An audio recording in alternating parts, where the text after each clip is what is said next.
Luz. Tudo bem com você? Eu acredito que o meu treino, o meu estudo, né, ele seja muito sincero, sincero comigo, sincero com o meu corpo e sincero com o Shotokan. Aos meus olhos, ao meu ver, né, o Shotokan é muito completo, é muito rico e cada mestre exemplificou isso. Mas por vezes eu reparo que muitos adeptos têm uma visão muito limitada aos exercícios estipulados pelos mestres. Os exercícios, por melhores que sejam, por mais ricos que sejam, não colocam toda a riqueza da arte. Aí você me pergunta, falta técnica nessas execuções? Até faltam algumas aplicações, alguns estímulos a situações diferentes. Então, eu acredito que todo treino de toda escola séria japonesa, ou mesmo as brasileiras que seguem algum programa de alguma das escolas japonesas, eles devem manter o treino como veio lá do Japão, mas pode haver o acrescentar de treinamentos com detalhes diferentes. Não diferentes da arte em si, mas diferentes da proposta do próprio sistema. Você pega o Goju-Ryu, ele é mais especializado em lutar a curta distância. O Shotokan ele vai abrir mais. Encurta Shotokan, alonga Goju. Para o indivíduo, para o adepto, conhecer outra situação. Precisa? Não necessariamente. Por que que não precisa? Pelo fato de que são muito ricos, cada um de uma forma mesmo. Um que luta a distância e o outro que luta a curta distância. Ambos são muito completos em suas respectivas propostas. Mas por que não o adepto? Por que ele não pode ter uma visão ampla? Se a gente for conversar um pouco sobre a história do Shotokan, a gente vai ver que esse Ryu, ou seja, esse estilo, essa escola, que mesmo que involuntariamente tenha nascido, pois o Sensei Funakoshi não queria criar um estilo, apenas ensinar o Toji, de Okinawa, que seguindo o rumo que seguiu, mudou o nome, alterou, né, o nome para Karatê, o sufixo Do também foi acrescentado e assim por diante. Lembrando que Do tem sempre aquela conotação quase que espiritualista, né, uma via de vida, né, e não um caminho de uma estrada. Embora a caminhada no Karatê seja uma grande estrada, né, e sem fim, a gente nunca chega e a gente tem que desfrutar o caminho. Mas eu acredito que eu perceba no meu treino essa necessidade. E eu acho que pode ser bom para as pessoas, como tem sido bom ao longo dos anos que eu divulgo esse trabalho. É que o meu trabalho é bem mais discreto do que as pessoas que têm grandes nomes, estão com as academias e dojos repletos de alunos, né? Pessoas que tiveram suas respectivas carreiras no karatê, esportivo, tradicional, mesmo tradicional esportivo, né, com vínculo no lado esportivo. Eu não tive nada disso, porque eu não quis competir. Eu nunca vi arte marcial assim. Respeito as pessoas competirem, existirem as competições, embora Sensei Funakoshi também não quisesse a competição. Mas Nakayama Sensei, talvez Nishiyama também, Sensei, quiseram, né, entre outros, a propagação do Karatê através desse caminho, pois era o caminho que o Judô também havia pego já, né? Disputas ali, campeonatos e tal. Mas, ao longo do tempo, algumas artes marciais foram prejudicadas em função dessa penetrada que deu no ambiente esportivo, seja o Karatê, o Judô, o Taekwondo lá. Então, algumas artes marciais, sim, são muito prejudicadas. E hoje em dia, até o jiu-jitsu brasileiro, há quem diga que está sendo prejudicado, o cara já aprende a lutar logo no chão, não pega uma vivência em pé, de lutar em pé, de uma defesa pessoal, ou coisa do tipo. Então, sim, com isso deixou-se muita coisa de fora, né? Então, vale a pena ressaltar o karateka a usar as técnicas de mãos abertas, de dedos, falange dos dedos, como eu sempre falo. O tsukami, tudo isso. E sim, pode descobrir as torções e quedas porque elas estão nos kata. Mas não é só isso. Eu volto a dizer o que eu disse no outro vídeo antes. que está nos kata. É judô e jiu-jitsu? Vai fazer direto o judô e jiu-jitsu, que não vai ter movimento enigmático aqui para você fazer. Não, você vai aprender a derrubar sem fazer o gestual. Entende? Não vai ter nada que você precise decifrar. O karatê não. O karatê ele tem essa natureza herdada das artes chinesas de ter realmente as formas para você executar e você ali vai, entende? Vendo as possibilidades de aplicações. Então é importante ressaltar esse detalhe. Não é coisa da minha cabeça, não é coisa da cabeça de alguns professores brasileiros, ou coisa do tipo. O karatê, até em Okinawa, é só gravar que o cachorro começa a latir e criança grita. O karatê, até em Okinawa, há um estímulo dos professores para o estudo do kata durante a prática da vida, na vida dessas pessoas. Segundo Akihito Yagi Sensei, o Goju-ryu da Meibukan, em certo vídeo ele falou: eu estimulo os alunos para que eles estudem as possibilidades do kata com os mestres. Eles não ensinaram tudo porque não deu tempo. Então tem muita aplicação. Então sim, vale sempre nós do Shotokan principalmente, uma investigação não só com todas as óticas já deixadas pelos mestres de karatê, os japoneses, como os mestres de Okinawa. Observar o Shorin, o Goju, pois, como eu falei, por que o adepto do karatê de hoje não pode ter uma mente aberta? Não faz sentido? Ele deve poder ter uma mente aberta. E por quê? Porque Sensei Funakoshi teve mente aberta. Assim como Jojo Miyagi, Ken Amabuni, todos eles. Sensei Otsuka, lá do Japão, aprendeu o karatê com o Sensei Funakoshi, mas já era mestre de um jiu-jitsu da família dele. Esse jiu-jitsu eu não sei qual era, mas ele era já um mestre daquele estilo, daquele sistema de família. Teve mente aberta. Então os japoneses eles são bem organizados para organizar as artes deles.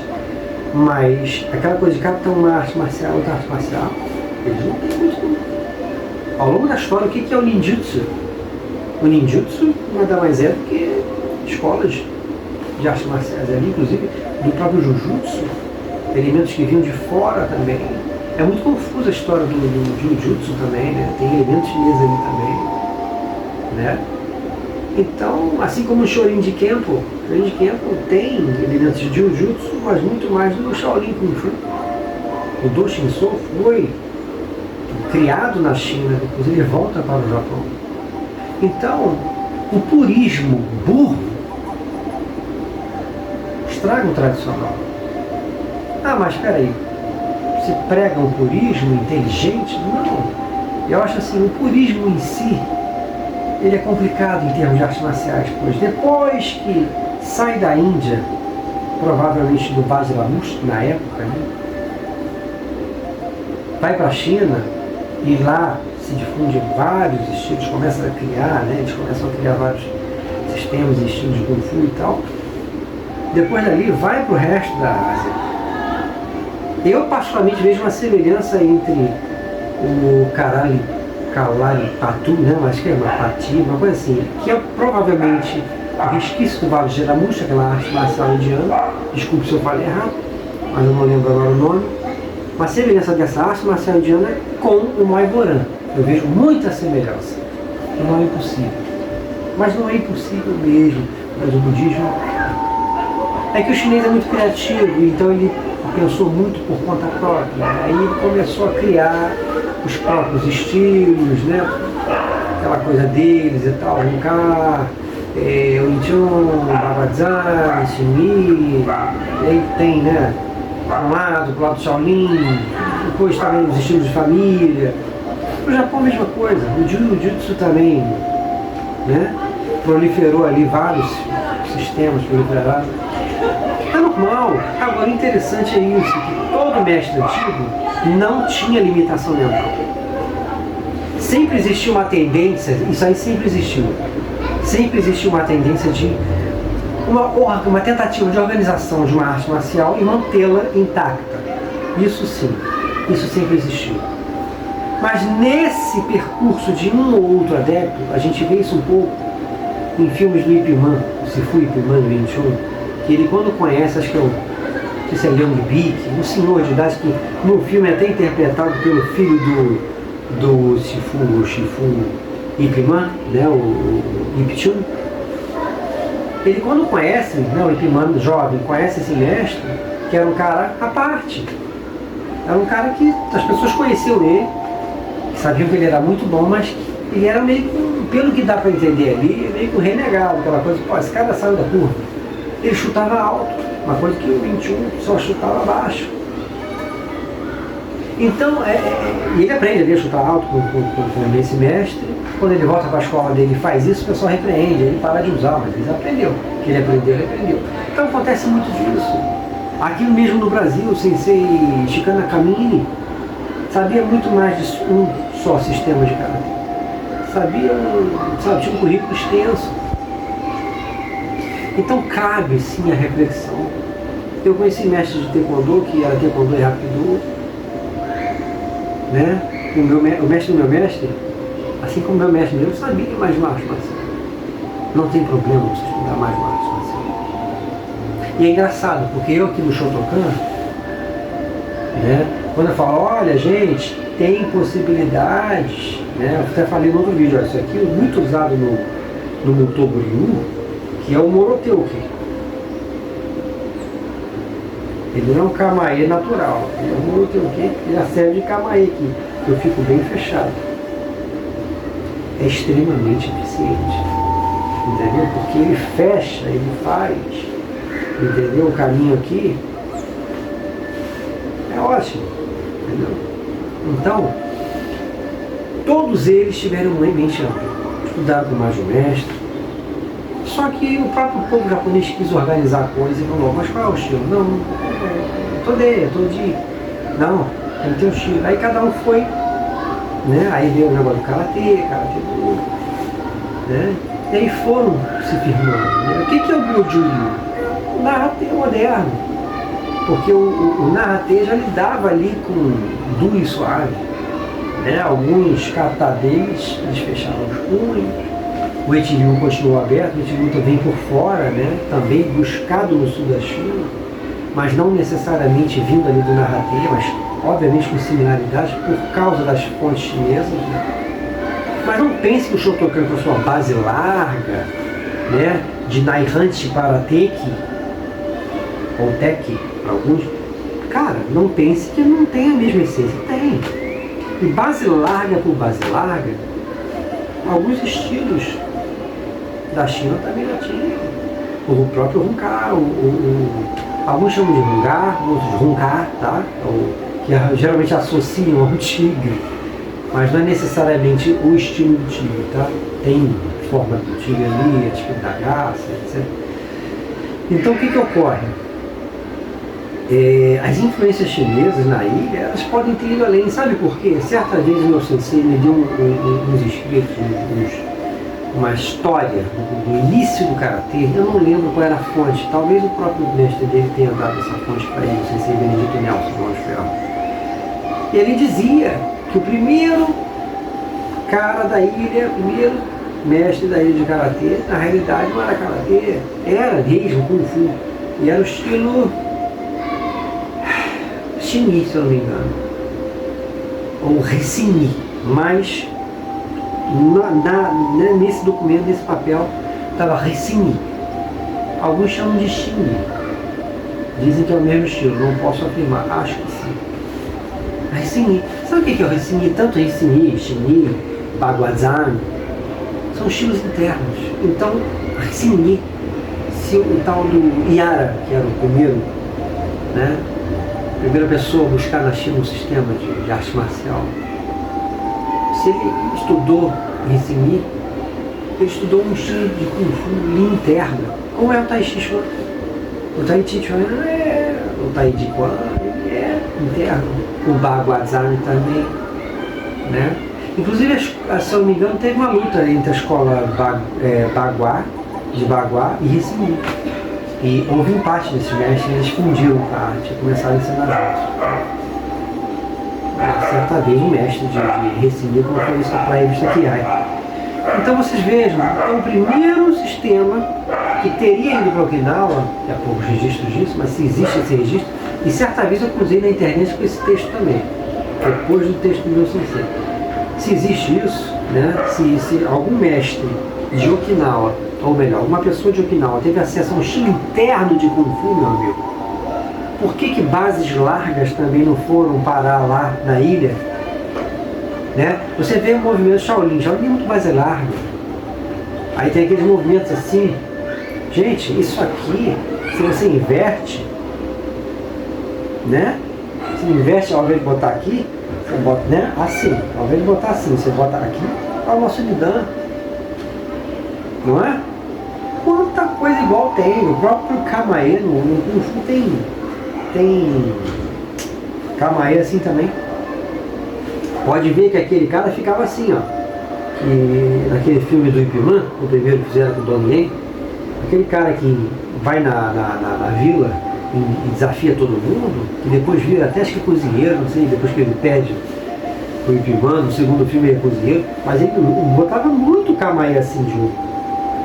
Depois ele mudava as formas, né? Ficava meio uma coisa diferente lá, né? Ficava bem mais Kung Fu e tal, mas inicialmente, nossa, muito parecido. Então existem umas passagens, né? De várias artes marciais chinesas que você vê nitidamente no Karatê. Assim como o próprio, como é que é o nome daquela arte? Silat. O Silat tem umas influências dali, muito próximo do Karatê. Será que alguém dali foi para a ilha e viu o que estava se desenvolvendo lá? Ou veio também diretamente da China? Não sei. Que houve ali um transitar, houve. Agora, eu não acredito que o Silat ou qualquer arte filipina das Filipinas, por exemplo, tenha influenciado a criação do Karatê na ilha, do Todê, do Dia, ou Namatê, sei lá o que for. Entendeu?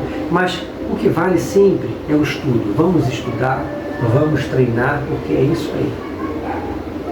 Karatê é estudo, é o tempo todo estudando, aperfeiçoando, porque não tem jeito. Tudo aqui é difícil, tudo aqui, entendeu? É técnica, meu Deus do céu, é muito difícil. É muito mais difícil que estudar outra arte marcial. Mas vale a pena, como eu falei no início do vídeo, ter a mente aberta. As possibilidades de movimentação, base, transições, técnicas, punhos fechados, punhos abertos, base bem fechada, normal, né? Afastar, colar, bater, lutar próximo, tá tudo aqui dentro. Sim, torções, quedas, algumas finalizações de né? Qual é o nome, cara? Deu branco. Jigatame, Naka já aplicou, André Bertel já aplicou, eu aprendi no dojo, né? Até o Degarame eu aprendi no dojo, não sei se eles fazem por aí, mas tem que lembrar que os mestres mestre Benedito e tal, o pessoal tinha passado antes pelo judô, então sempre uma influência das artes marciais, né? Que as pessoas estudaram antes. Pensa nisso, o Karatê é muito amplo, né? Esse trabalho aqui é uma reflexão pura. São doações de reflexões.